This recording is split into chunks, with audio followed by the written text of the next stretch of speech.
ассалому алайкум бинандаҳои азизу арҷуманд, ба таваҷҷӯҳи шумо барномаи навбатии маърифати ҳуқуқӣ ки аз телевизиони симои шаҳри Панҷакейн дар дораи нақшаи чорабиниҳои таблиғотии прокуратураи шаҳри Панҷакейн дар ҳамбастагӣ бо мақомоти иҷроияи маҳаллии ҳокимияти давлатии шаҳри Панҷакейн таҳия ва пешкаши ҳам тамошобинон ва ҳам шунавандагони радио мегардад. дар ин барномаи имрӯза иштирок доранд ёрдамчии калони прокурори шаҳри Панҷакейн, ҳуқуқшиноси дараҷаи 1 Дилшод Ҳомидов, мудири шӯъбаи коргузорӣ, назорат ва муроҷиатҳои шахсони воқеӣ ва ҳуқуқии дастгоҳи раиси шаҳр Хайринисо Фатҳуллозода, Ширинбек Муқимов, котиби комиссия оид ба қонунигардонии молу мулк ва дороиҳо ва Содиқи Мақсуд, сармутахассис ҳуқуқшиноси дастгоҳи раиси шаҳри Панҷакейн. Дилшод Ҳомидов, лутфан гуфтед ки мавзӯи ин барномаи мо рафти иҷрои қонуни ҷумҳурии Тоҷикистон дар бораи муроҷиатҳои шахсони воқеӣ ва ҳуқуқ мебошад. мақсаду мароми ин қонун аз чӣ иборат аст? ташаккури зиёд. пеш аз ҳама қайд кардан ҳастам ки як иқдоми хуб ин барои гузарондани корҳои фаҳмондадиҳӣ, корҳои профилактикӣ вобаста ба барномаи маърифати ҳуқуқӣ ки бо ташаббуси роҳбарияти прокуратура ва телевизиони Симо тасмим гирифта шудааст, миннатдории худро баён менамоям ва ба саволи шумо чунин посух додадан ҳастам ки қонуни ҷумҳурии Тоҷикистон дар бораи муроҷиати шаҳрвандон яке аз самтҳои афзалиятноки прокурорӣ ба ҳисоб меравад. назорати қонуни мазкур ва он бениҳоят дар яке аз сатҳи муҳим дар прокуратураи шаҳр ҷой дорад. вобаста ба муроҷиати шаҳрвандон диққати махсус равона карда шудааст, асосан ба риоя кардани муҳлати баррасии муроҷиатҳо, холисона ва пурраву ҳаматарафа баррасӣ кардани муроҷиатҳо ки дар прокуратураи шаҳри Панҷакейн таҳти назорати прокурори шаҳр қарор дорад, ҳамарӯза диққати махсус равона карда шудааст. ва вобаста ба қонуни мазкур гуфтанӣ ҳастам ки дар самти назорати прокурорӣ муроҷиати шаҳрвандон дар тамоми иdoраву корхонаву ташкилотҳо зери назорати прокурорӣ қарор дорад ва мо ба он бо як диққати махсус равона карда истодаем. Хайринисо Фатҳуллозода, аз шумо эҳтиромона хоҳиш мекардам ки дар бораи муроҷиати шахсони ҳуқуқии воқеӣ давоми нимсолаи аввали соли равон ба мақомоти иҷроияи маҳаллии ҳокимияти давлатии шаҳри Панҷакейн ва иҷрои онҳо каме маълумот медодед. таъмини назорат, риоя, тартиби коргузорӣ ва ба ҳисобгирии оморӣ оид ба муроҷиатҳои шахсони воқеӣ ва ҳуқуқӣ яке аз самтҳои муҳими мақомоти иҷроии ҳокимияти давлатии шаҳри Панҷакейн маҳсуб ёфта, омили мазкур бешубҳа инъикоскунандаи сатҳу сифати интизоми иҷроия ва иҷрои ҳамарӯзаи фаъолият маҳсуб меёбад. зеро баррасии саривақтии муроҷиатҳои шаҳрвандон талаботи рӯзмарраи асосгузори сулҳу ваҳдати миллӣ, пешвои миллат, президенти ҷумҳурии Исломи муҳтарам Эмомалӣ Раҳмон, раиси вилояти Суғ муҳтарам Раҷаб Аҳмадзода, раиси шаҳри Панҷакейн муҳтарам Абдухолиқ Холиқзода мебошад. бояд қайд намоем ки ба мақомоти иҷрои ҳокимияти давлатии шаҳри Панҷакейн дар давраи ҳисоботӣ 1424 адад муроҷиатҳои шаҳрвандон аз ҷумла тариқи хатти 1072 та 352 та тариқи шифоӣ дар рӯзҳои қабули шаҳрвандон ба раиси шаҳр муроҷиат намуданд ки аз инҳо 222 адад қонеъ карда шуданд, 145 адад рад карда шуданд, 882 адад фаҳмонда дода шуданд, мавриди баррасӣ 175 адад қарор доранд. инчунин аз ҷониби шахсони ҳуқуқӣ ба мақомоти иҷроии маҳаллии ҳокимияти давлати шаҳри Панҷакейн 78 нафар тариқи хаттӣ муроҷиат карданд ки аз инҳо 31 адади онҳо оид ба сохтмони манзилҳои иstiqomatии баландошиёна, 2 адад оид ба баҳси хоҷагии деҳқонӣ ва боқимонда ва дигар масъалаҳоро дар бар мегиранд. ташаккур.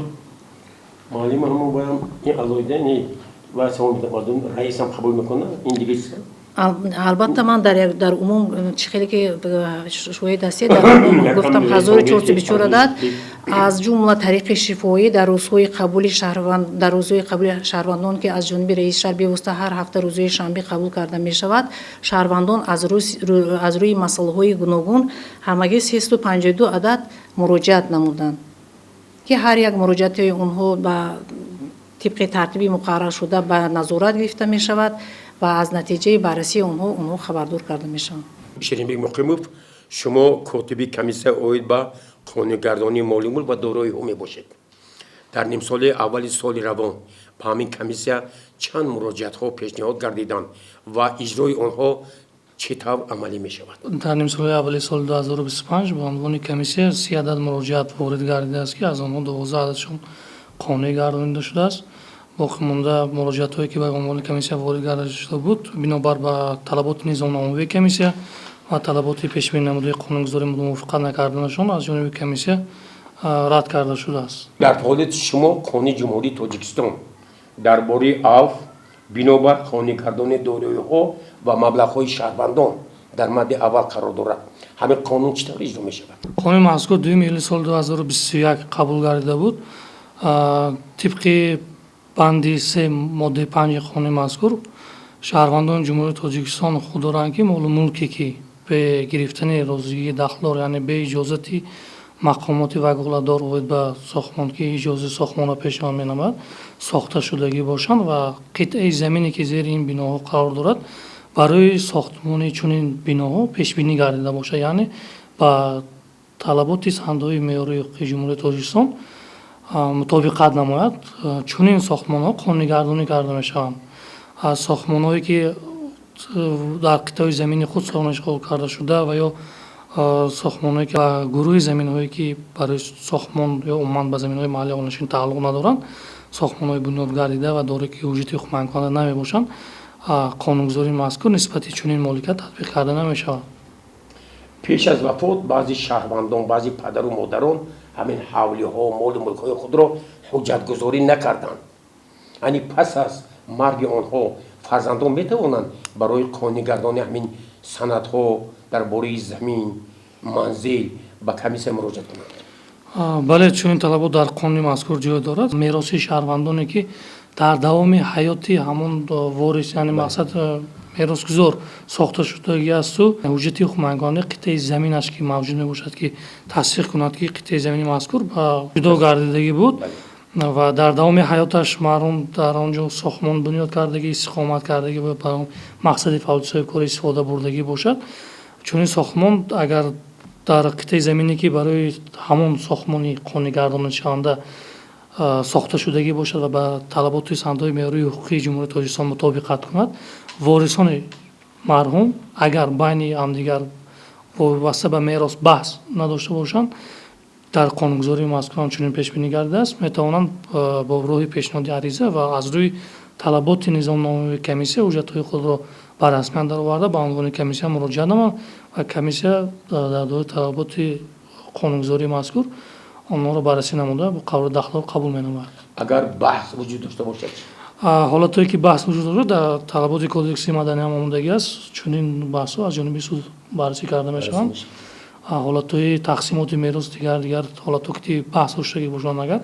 کمیسیه هم با آنها جواب خطی اساساً پیشنهاد می‌نماید که به مقامات دختر یعنی به مقامات سودی جهت بحث تقسیمات میراث مراجعه نمایند. بررسی مراجعت‌های شهروندان به کمیسیه مهلت دارد؟ بله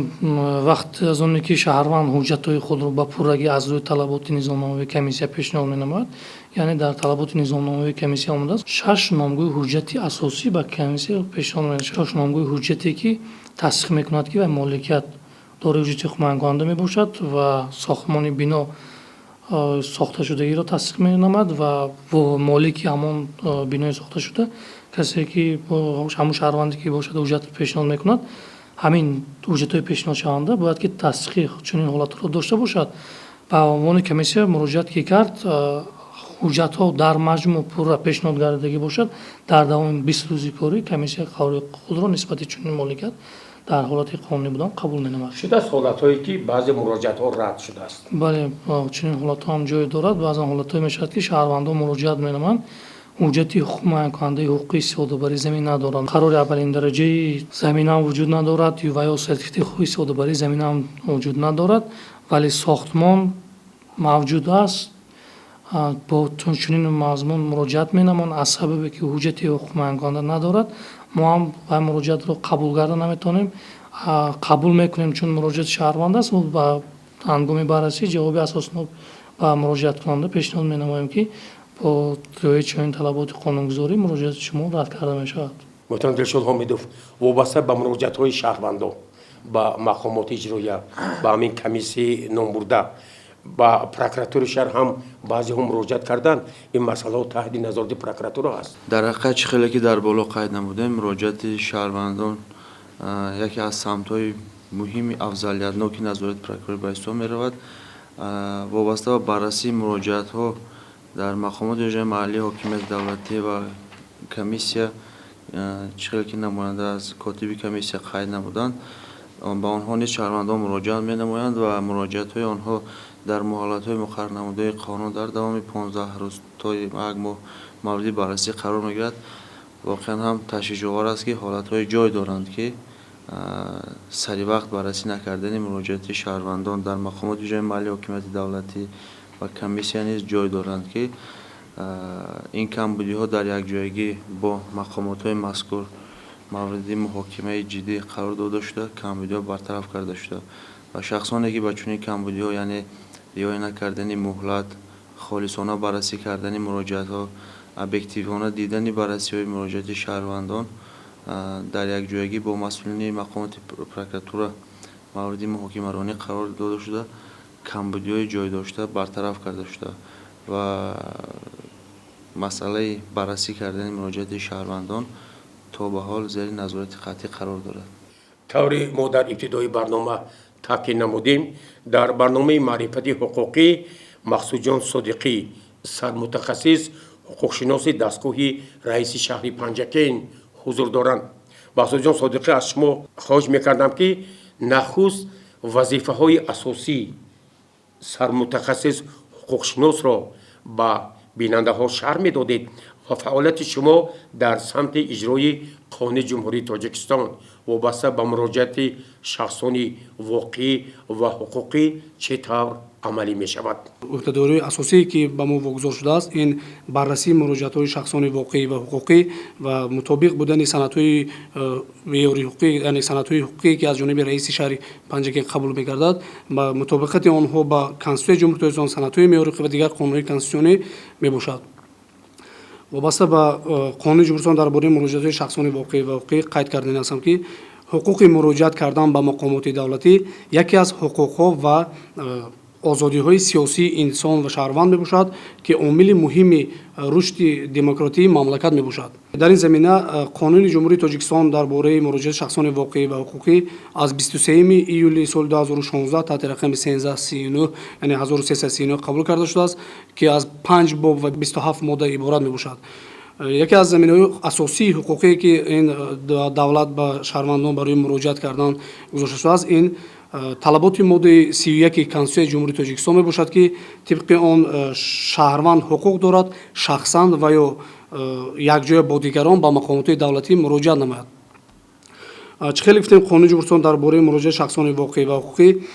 қонуни мазкур ин муносибатҳоро вобаста ба тартиби пешниҳод ва баррасии муроҷиатҳои шахсони воқеӣ ва ҳуқуқӣ ҷиҳати ҳимояи ҳуқуқи манфиатҳои худ ба мақомоти ҳокимияти давлатӣ, мақомоти худидаракунӣ шаҳрак ва деҳот, корхона, ташкилот, муассиса новобаста аз шакли ташкили ҳуқуқӣ ва моликияташон пешниҳод кардааш ба танзим медорад. мегуфтед ки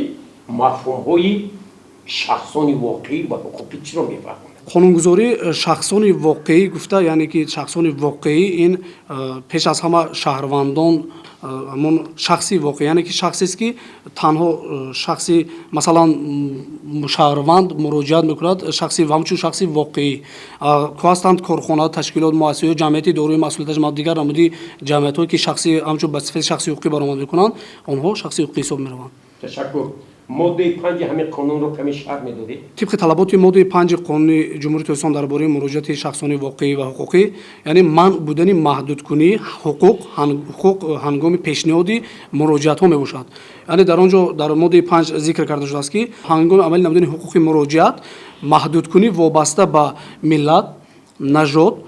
زبان، جنس، اعتقاد دینی، موقع سیاسی، وضع اجتماعی، تحصیلات و مال و ملک، اینچنین شکل مالکیت، محل جایگزینی و شکل تشکیلی و حقوقی، یعنی برای شخصان حقوقی منع می باشد. از طرف شما همچون حقوق شناس، همچون سرمتخصص در نیم ساله اول در سمت اجرای همین قانون بعضی کمبودی هم آشکار شد از طرف شخصان منصبداری که در همین مقامات اجرایی و دستگاه رئیس شهر فعال میکنند. بله، ما همچون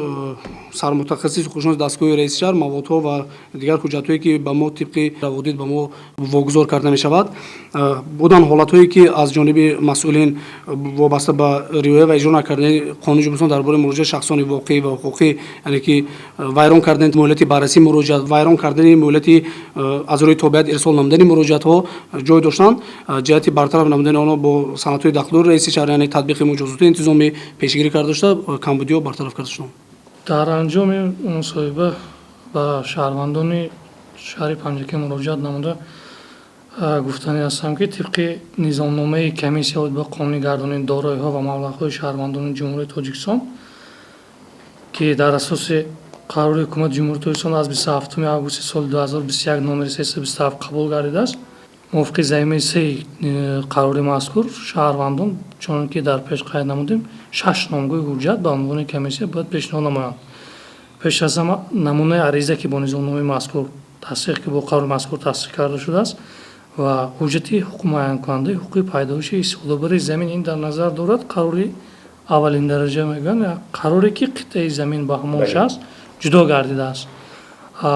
و در حالت موجود بودن سرتیفیکت حقوق استفاده بر زمین، یعنی حجت حقوق معین کننده پیدایش حقوق استفاده بر زمین، بعد شناسنامه تکنیکی بعد بینایی ساخته شده و حجت تصدیق کننده شخصیت با نشان دادن این یعنی رقم مشخصی اندازه برنده مراجعت کننده. مراجعت کننده باید شهروند جمهوری تاجیکستان باشد، دارنده شناسنامه شهروند جمهوری تاجیکستان باشد و حتما باید که پرداخت کننده اندازه مال و ملک مذکور باشد. مقصد که تا شهروند دارای رقم مشخصی اندازه کننده نباشد و تصدیق کرده نمیشد که مال و ملک از آن او است یا که و استفاده میبرد یا اختیار داره مینامد، حالتی مذکور مقرر کردن غیر امکان است. شنیدیم مقیم هستند شهروندانی که بدون همه سندهای قانونی منزل ساختن، بعضی زمین ها رو خودسرانه اشغال کردن، همه خیلی حادثه هم و آشکار شده است. و چون حالت هم جای دارند شهروندای مراجعت میکنند که به حجتی استفاده برای زمین ساختمان بنا و انشاءات براه ماندگی هستند با کمیسیون مراجعت می‌کنند، گرچند که طلبات قانونگذاری مذکور با آنها فهمانده می‌شود که قانون مذکور نسبت چنین مالکیت تطبیق نمی‌شود، یعنی مالکیتی که شما با کمیسیون پیشنهاد کرده شده به حجتی حقوق معین کننده ساخته شده است و می‌فهمانیم و در نتیجه شهروند هم اظهار ناراضگی می‌کند که قانون عفو است که برای چی مراجعت ما قبول نمی‌کنه و در این حالت ما مراجعت قبول نموده با طبق طلبات بند 3 ماده 5 قانون مذکور، یعنی قانون درباره عفو بر قانون دارایی‌ها و مبلغ‌های شهروندان جمهوری تاجیکستان مراجعت رو رد می‌نمایم. دکتر حمیدوف وابسته به این مسائلی که اینجا بررسی شد، غیر قانونی ضبط کردن زمین، بنیادی منزل ها بدون سندهای معین و دیگر قانون قرارهایی که به صادر شدن از طرف پروکراتورا منتظم اعتراض ها پیشنهاد می شود. در این باره خیلی معلومات میداده که چی باید کرد که ما پیش راهی چنین خودسری ها رو گیریم. وابسته به پیشگیری کردن قانون ویرانکنی ها ما باید پیش از همه کارهای فهماندهی را در بین اهالی پرزور نموده در یک جایگی با مقامات های مخصوصی وکالتدار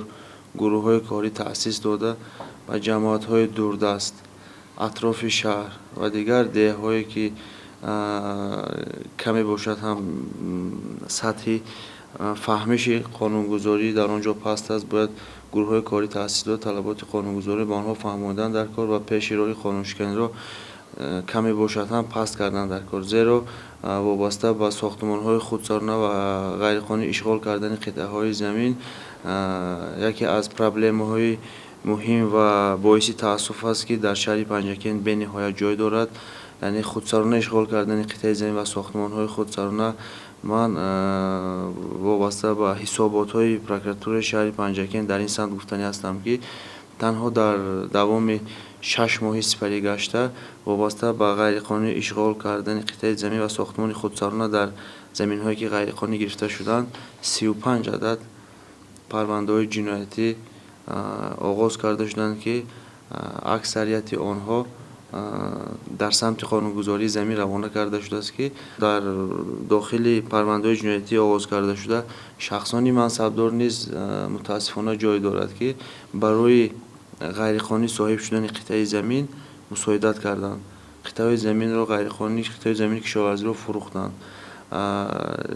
در حقیقت چنین کمبودی جای دارد که از طرف پروکراتور شهر چنین کمبودی آشکار کرده شد و نسبت نامبردگان پرونده‌های جنایتی آغاز کرده شدند. اکثریت پرونده‌های جنایتی به سود ارسال کرده شده، با حکم‌های سود نامبردگان محکوم گردیدند و عین زمان باشد در استحصالات مفتشان پروکراتور شهر پنجکین وابسته به خودسرانه اشغال کردن قطعه‌های زمین و ساختمان‌های خودسرانه در آن تا به حال جای دارد مورد تفتیش پیشگی قرار دارد و با پرونده‌های جنایتی مذکور قرارهای قانونی مرافعه‌ای قبول کرده می‌شود و در سمت قبول گردیدن سندهای غیرقانونی و آوردن اعتراضات نیز گفتنی هستم که در حقیقت در یک جایگی با مسئولین مقام اجرایی محلی حاکمیت دولت شهر پنجکین پروکراتور شهر پنجکین همکاری داریم. نوبسته از همکاری ها تا به حال هستند حالت‌هایی که قرارهای غیرقانونی قبول کرده شدند که از طرف پروکراتور شهر پنجکین اعتراضات آورده شدند و با طلبات قانون مطابق و بعضی از آنها بیکار کرده شدند و این مسئله یکی از مسائل مهم به حساب می رود و در آینده نیز تحت نظارت پروکراتوری قرار دارد. در دوام سال سپری گشته وابسته به رعایت نکردن طلبات قانونی جمهوری تاجیکستان درباره مراجعات شهروندان از طرف پروکراتور شهر پنجکین یک عدد پرونده جنایتی با ماده 163 قسم 1 کدکس جنایتی جمهوری تاجیکستان پرونده جنایتی آغاز کرده شد و آن پوره و همه طرفه مورد تفتیش پیشگی قرار گرفت و با تصدیق فکر عیبدارکنی به سود ارسال کرده شد. در برابر این نسبت مسئولین جماعت‌های دهات، رئیسان جماعت‌ها، متخصصان پیشبری جماعت‌ها، کاتبان جماعت‌های دهات برای رعایت نکردن طلبات قانونی جمهوری تاجیکستان درباره مراجعات‌های شخصانی واقعی و حقوقی به بررسی ماندن آنها به بالاخد نگاه داشتن در اتاق‌های کاری مهلت‌های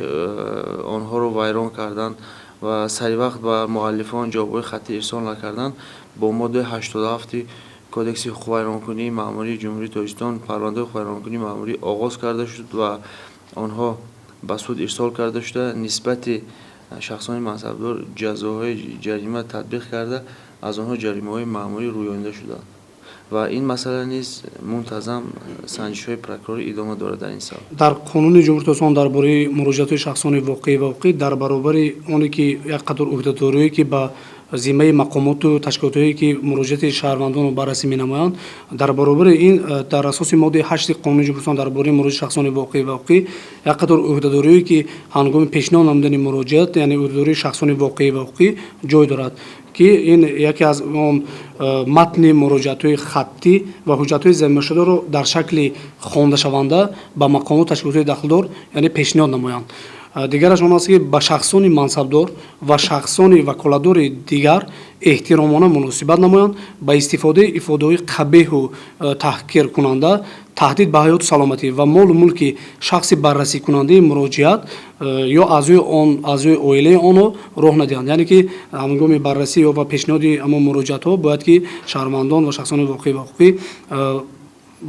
нисбат ба шахсони мансабдор ва шахсоне ки муроҷиати онҳоро баррасӣ менамояд бо эҳтиром бошанд ва аз ифодаи қабиҳу суханҳои бад худашон бояд ки худдорӣ намоянд. ва дигар аз ин яъне оид ба иваз намудани ҷоизисти худ, маҳалли истиқомати худ ва суроғи истиқомат ва ҷои буду боши доимӣ ва муваққати худ бояд ки ҳамон мақомоту ташкилотое ки муроҷиати онҳоро баррасӣ намудааст бояд огоҳ намоянд то ки муроҷиати онҳо дуруст ва қонунӣ баррасӣ карда шавад. бинандаҳои азизу арҷуманд, ман аз номи шумо ба иштирокчони барномаи навбатии маърифати ҳуқуқӣ ки атрофи иҷрои қонуни ҷумҳурии Тоҷикистон дар бораи муроҷиати шахсони воқеӣ ва ҳуқуқӣ ба саволҳои мо посух гуфтанд, бандҳои ин қонунро шарҳу изоҳ доданд, арзи сипос мекунам ва ҳамзамон иттилоъ медиҳам ки ин қонун воқеан яке аз қонунҳои муҳимтарин мебошад ки ҳамрӯза барои шаҳрвандон ва ташкилоту корхонаҳо аҳамияти басокалон дорад ва тавассути ҳамин қонун мо метавонем ҳуқуқҳои худро аснои муроҷиат ба мақомоти гуногун ҳимоя кунем ва рафти иҷрои ин қонун таҳти назорати бевоситаи прокуратураи шаҳри Панҷакен, мақомоти иҷроияи маҳаллии ҳокимияти давлатии шаҳри Панҷакен қарор дорад. бори дигар ба ҳамаи шумо ташаккур. то барномаҳои навбатии маърифати ҳуқуқӣ саломату сарбаланд бошед.